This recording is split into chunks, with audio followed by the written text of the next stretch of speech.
जय माता जी गाइस। कैसे हो यार आप सब लोग? बड़े टाइम बाद मिल रहे हैं। ऑफ कोर्स 6-7 दिन हो चुके हैं तो भाई 6-7 दिनों के साथ साथ पता ही नहीं चला कि इतना ज़्यादा टाइम कैसे चला गया, है ना। ऑलमोस्ट 7 to 8 मंथ्स होने वाले हैं। तो आपको पता है कि भाई 8 मंथ्स के बाद TRC रिन्यू होती है।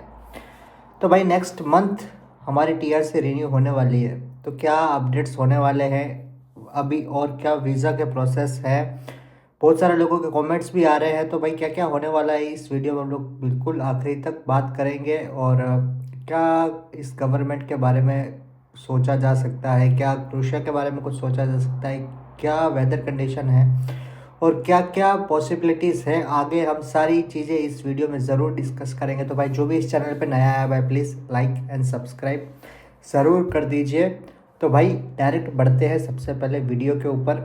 नर्वसनेस थोड़ी सी होती है कि भाई TRC एक्सपायर होने वाली है नेक्स्ट मंथ 29 ऑफ अप्रैल हमारी TRC रिन्यू का बोला गया है।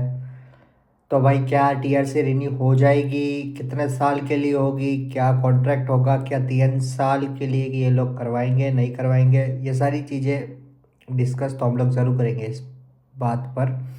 तो भाई मेन मुद्दा है कि भाई TRC फर्स्ट जो ईयर की होती है वो आपकी 8 मंथ की बनती है। ऑफ कोर्स आपकी 1 साल की नहीं बनती है। अब जो नेक्स्ट बनेगी वो शायद 1 साल की बनेगी, या फिर अगर वो लोग कॉन्ट्रैक्ट हमारा 2 या 3 साल का कर दे तो शायद हमारी बन सकती है ना, 2 से 3 साल की। लेकिन जहाँ तक मुझे लगता है तो भाई अभी तक इनको है ना वो नहीं आया, ट्रस्ट नहीं आया। ऑफ कोर्स नहीं आता है क्योंकि फॉरेन वर्कर्स जो होते हैं उनके ऊपर किसी को ट्रस्ट नहीं आता, क्योंकि क्या है ना कि गवर्नमेंट कंट्री इन सब का कोई भरोसा होता है नहीं कि भाई ये आज है नहीं है, क्या कर ले, इनको भेज दे ना भेज दे। तो ये लोग ना लोकल पीपल के ऊपर ज़्यादा डिपेंड करते हैं।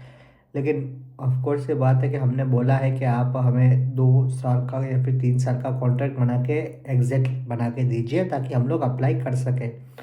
तो इन्होंने बोला है we will think about it. तो भाई क्या अब बना के देंगे? तो भाई जहाँ तक मुझे लगता है कि तो शायद 2 साल वाली तो 3 साल के लिए तो नहीं करेंगे ऑफ कोर्स। लेकिन 1-1 साल का भी कर दे तो फिर कोई दिक्कत है नहीं, क्योंकि मुझे लगता है कि शायद आफ्टर 1 ईयर मेरा भाई PR के लिए अप्लाई करेगा। तो भाई उसका भी क्या प्रोसेस होगा, मेडिकल फैसिलिटीज़ की यहाँ पे क्या क्या पॉसिबिलिटीज़ है, क्या क्या बेनिफिट्स है, ये आज सारी चीज़ें आपको मैं डेफिनेटली इस वीडियो के अंदर आपको डेफिनेटली डिटेल में बताऊंगा। देखो भाई यहाँ पे मेडिकल फैसिलिटीज़ है ना बहुत ही ज़्यादा, इंडिया के हिसाब से बोला जाऊँ या फिर दूसरी कंट्रीज़ का को तो मुझे इतना कुछ अनुमान नहीं है, लेकिन बहुत ही ज़्यादा प्रॉब्लमेटिक है। प्रॉब्लमेटिक का मतलब ये है कि आप इमरजेंसी में जाकर तुरंत ही सारी चीज़ें नहीं करवा सकते हैं। तुरंत ही नहीं करवा सकते हैं मतलब कि आपको अगर इमरजेंसी की ज़रूरत है, अगर आपका कुछ प्रॉब्लम हो गई है, आपको अगर आपको सर्दी ज़ुकाम कोल्ड फीवर, ये तो आपको नॉर्मल बता रहा हूँ, ये सारी चीज़ें नॉर्मल है। तो आपको ये भी चीज़ें अगर करवानी है ना इमरजेंसी में जाकर तो भी आप नहीं करवा सकते हैं तब तक जब तक आपके पास पर्सनल डॉक्टर नहीं है। तो आपको मैं अगर सच बताऊँ ना तो मेजोरली सिर्फ 5% ही यहाँ पे मुझे लगता है कि मेडिकल फैसिलिटीज़ प्रोवाइडेड की जाती है एज़ कम्पेयर इंडिया में। आपको कैसे 24 घंटे आप तुरंत ही जाकर आप अपनी मेडिकल फैसिलिटीज़ गवर्नमेंट या फिर प्राइवेट सेक्टर के अंदर जाकर करवा सकते हैं, लेकिन यहाँ पे ऐसा नहीं है। यहाँ पे अभी हमारे एक रूममेट है, उसको थोड़ी सी प्रॉब्लम आई हैंड पर, तो मतलब चोट सी लग गई। तो वो गया वहाँ पर हॉस्पिटल, तो उसको बोला कि भाई आप 5 दिन बाद आइएगा, डॉक्टर तब अवेलेबल है। क्योंकि यहाँ पे डॉक्टर्स की अवेलेबिलिटी जैसे कि अगर 100 पेशेंट है तो उसके लिए 1 डॉक्टर है। आप सोच सकते हैं कि भाई कितना ही ज़्यादा हैक्टिक सिचुएशन है कि भाई इतनी ज़्यादा लोग हैं लेकिन मेडिकल फैसिलिटीज़ इतनी ज़्यादा प्रोवाइडेड नहीं कर गई है। तो ये बहुत ज़्यादा प्रॉब्लम आती है as an employ, as an आप सिटीज़न हो इस कंट्री के। तो भाई इन कंट्रीज़ के सिटीजन्स के साथ भी मैंने थोड़ी बहुत बातें की है इन लोगों के साथ, तो बोलते हैं कि भाई यहाँ पर मेडिकल फैसिलिटीज़ बहुत ही ज़्यादा कम है। आपको एक पर्सनल डॉक्टर हायर करना पड़ता है, कि मतलब आपका जैसे ये पर्सनल जो फैमिली डॉक्टर टाइप होते हैं वैसे आपको एक करना पड़ता है जो आपका इमरजेंसी के लिए आपको काम आ सके, है ना। क्योंकि जो यहाँ पर जो गवर्नमेंट के जो हॉस्पिटल्स के अंदर जो डॉक्टर्स होते हैं ना, उनको एक प्रॉपरली रूटीन के साथ दिया गया होता है कि आपको पर डे इतने ही जो पेशेंट्स हैं उनको देखना है। और उनके क्या है ना कि पेशेंट्स भी गिने चुने ही होते हैं, मतलब 100 पेशेंट्स होते हैं पर डॉक्टर के पास, है ना। तो भाई उसके अलावा जो भी इमरजेंसी में आप जा रहे हो तो उसका प्राइस इतने ज़्यादा है कि आप भाई सोच नहीं सकते हैं। 400 यूरो से लेके 500 यूरोस पर पर्सन तक वो लोग चार्ज करते हैं। तो मेडिकल फैसिलिटीज़ तो इतनी ही ज़्यादा महंगी है। तो भाई आप बहुत ही सोच समझ कर ही ज़्यादा से भाई देखो, सबसे पहले तो ऐसी कोई नौबत आए ना हॉस्पिटल जाने की, लेकिन अगर आ भी जाए तो प्रॉपरली आप तैयार रहे। आपके पास हेल्थ कार्ड तो होना ही चाहिए। आप जिस कंपनी के अंदर आप काम कर रहे हैं तो आप प्लीज़ उनको रिकमेंड कीजिए कि आप हेल्थ कार्ड बनवा लीजिए ताकि आपको खर्चा ना आए, है ना। चलिए थोड़ा सा टाइम लगे आपका हेल्थ का, 1-2 दिन के बाद आपको डॉक्टर रिकमेंड करे, लेकिन हेल्थ कार्ड होने से आपका खर्चा बिल्कुल ज़ीरो हो जाएगा, है ना। तो ये एक बेनिफिट तो भाई है, मतलब इंश्योरेंस कार्ड टाइप ही आप समझ लीजिए उसको। दूसरी बात ये है कि भाई कि अब वर्क परमिट का क्या सीन है। तो अब डायरेक्ट मुद्दे की बात ही करते हैं। तो भाई शायद अभी एक्सपीरियंस भी मैं शेयर करूंगा, वो नेक्स्ट वीडियो में डेफिनेटली हम लोग कवर करेंगे, लेकिन इस वीडियो को ज़्यादा लंबा ना बढ़ाते हुए तो भाई कुछ कुछ लोगों ने अब वीएफएस के स्लॉट्स अवेलेबल थे उसकी अपॉइंटमेंट ले ली है। दिल्ली, मुंबई, कोलकाता, ठीक है, कैलकाटा बोल सकते हो आप, कर्नाटका। तो भाई जो जो स्लॉट्स अवेलेबल थे सारे स्लॉट्स ले लिए गए हैं। तो भाई उनको best, sorry, all the best, ठीक है। तो भाई हो जाएगा आपका सबमिशन। अगर आपका सबमिशन हो जाएगा तो 110%, अब तो भाई मुझे लगता है शायद वीज़ा आ ही जाए। कुछ लोगों के मैसेजेस आए थे कि भाई थोड़े रिजेक्शन आए हैं, तो भाई रिजेक्शन के कारण उन्होंने बताए नहीं है। तो डेफिनेटली मैं ट्राई करूँगा कि उनसे बात करने की। अभी हाल फिलहाल में पता नहीं क्या हो रहा है कि थोड़ा बहुत है ना कंसंट्रेट नहीं हो रहा है, ठीक है। लेकिन बहुत ही जल्द अब मैं थोड़ा सा है ना फोकस रहूँगा यूट्यूब की साइड अपना यार, क्योंकि कंटिन्यू पीछे इतने ज़्यादा वीडियोस बना रहा था, लेकिन अब थोड़ा ऊपर नीचे का बिल्कुल ही नीचे हो गया। तो मैं भाई बहुत ही जल्द सब कुछ करूँगा, ओके, डोंट वरी। मैं ज़्यादा से ज़्यादा अपडेट्स लाने की कोशिश करूँगा, आपको टेंशन लेने की ज़रूरत नहीं है।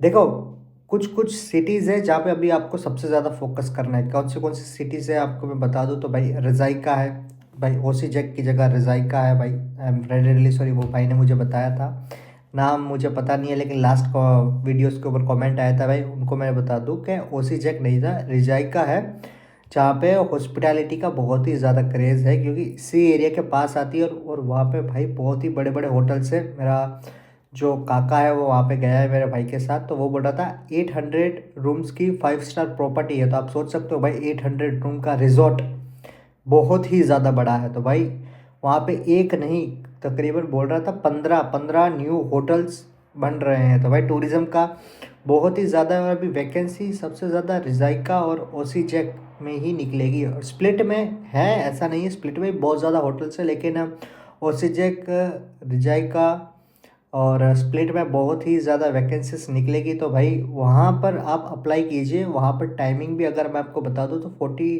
डेज से अंदर अंदर ही हो जाता है। तो भाई 40 डेज के अंदर हो जाएगा तो इससे अच्छा तो और आपको क्या ही चाहिए, है ना।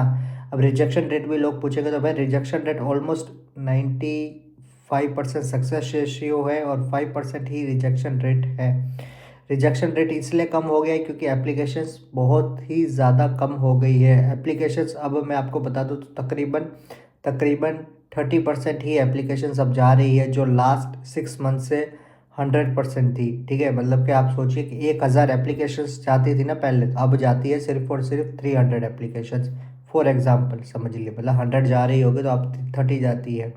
बायोमेट्रिक्स में भी री बायोमेट्रिक्स होने बंद हो चुके हैं, क्योंकि अभी तो कोई मिसलीडिंग का या फिर मिस कम्युनिकेशन या मिसअंडरस्टैंडिंग या कोई डॉक्यूमेंटेशन का प्रॉब्लम ही नहीं आ रहा है। तो भाई आप अपनी फ़ाइल एकदम तरीके से बहुत ही आराम से सोच समझ कर तैयार कीजिए। कुछ कुछ सेक्टर्स को अब आपको टारगेट करना है। सबसे पहले प्रायोरिटी दे रहा हूँ आपको मैं हॉस्पिटैलिटी सेक्टर में। आप अब तो भाई ऑब्वियस सी बात है, डिलीवरी वालों को तो 99% बंद ही हो चुका है, लेकिन वेयर हाउसेज़ के अगर कुछ जॉब्स आ रही है अवेलेबल, तो आपको मैं डेफिनेटली कुछ ना कुछ रिसर्च करके आपको ज़रूर बताता हूँ, ठीक है। लेकिन मुझे लगता है अभी हॉस्पिटैलिटी सेक्टर, क्लीनर, ठीक है, क्लीनर का भी बहुत ज़्यादा क्रेज़ अभी भी है, ऐसा नहीं है कि बंद हो गया, क्लीनर का है। जो स्किल वर्कर है, ठीक है, उनका भी भाई अब काम है ना। तो भाई लेकिन अभी ये जो गवर्नमेंट है वो अभी फोकस कर रही है भाई एशियन पे, है ना। जो बांग्लादेशी लोग थे उनके ऊपर भाई फोकस फिर से बनाया गया है। मुझे लगता है कि शायद ये बैन वाली चीज़ अभी हटा दी जाएगी, क्योंकि अब इनको है ना इतने ज़्यादा वो नहीं मिल रही है, रेस्पॉन्स नहीं मिल रही जो दूसरी कंट्री से लोगों ने मंगवाए थे, ठीक है, बुलाए थे, क्योंकि वो लोग इतना काम नहीं कर पा रहे हैं। तो और इंडियन सिटीजन्स या फिर एशियन कंट्रीज़ के जो भी लोग हैं, नेपाल, पाकिस्तान, बांग्लादेश, है ना, ये लोग इतना ज़्यादा काम करते हैं, इतनी ज़्यादा काम और कोई कंट्री के वाले लोग नहीं करते हैं, जितना तक मुझे पता है। जो फिलीपींस हो गए, इजिप्ट के लोग हो गए, भाई इतना ये लोग नहीं कर पाते, ये लोग थक क्या, ये लोग हार ही मान जाते हैं, 3 4 5 महीने के बाद जॉब चेंज कर देते हैं। लेकिन जो हमारे इंडियन सिटीजन्स हैं या फिर एशियन के जो लोग हैं वो दिन रात मेहनत करते हैं, तो भाई सल्यूट टू देम, ठीक है। ऐसे ही आप अपने आप को मोटिवेट रखिए, ठीक है। कोई भी अगर प्रॉब्लम आएगी, देखो रिजेक्शन एक बार आएगी, ठीक है, 2 3 महीने के बाद आप दूसरी किसी कैटेगरी के अंदर अप्लाई कीजिए, दूसरी किसी एजेंसीज के थ्रू अप्लाई कीजिए। वैकेंसीज अभी आ मतलब लिमिटेड आ रही है, तो क्या आप उन लिमिटेड लोगों के अंदर आप आ रहे हो, बहुत ही सोच समझ कर सारी चीज़ें ज़रूर करिएगा। फेक वर्क परमिट्स की चीज़ें बंद हो चुकी है, 2 3 लोगों ने मुझे अपने वर्क परमिट भी सेंड किए थे। अभी तक मैंने भाई थोड़े बहुत मैसेजेस, थोड़े बहुत क्या बहुत ही ज़्यादा मैसेजेस नहीं देखे हैं, तो उन सारे मैसेजेस का रिप्लाई भी भाई मैं चाहूँगा कि इस हफ्ते के अंदर अंदर मैं आपको 110% दे दूँ। और भाई एक 7 महीने मेरे कैसे गए उसके ऊपर भी एक एक्सपीरियंस वीडियो मैं ज़रूर आपको डेफिनेटली बताऊँगा, ओके। तो भाई फिर थैंक यू सो मच। बाकी कुछ ना कुछ अगर न्यू अपडेट्स आते हैं तो डेफिनेटली आपको मैं सबसे पहले बताऊंगा।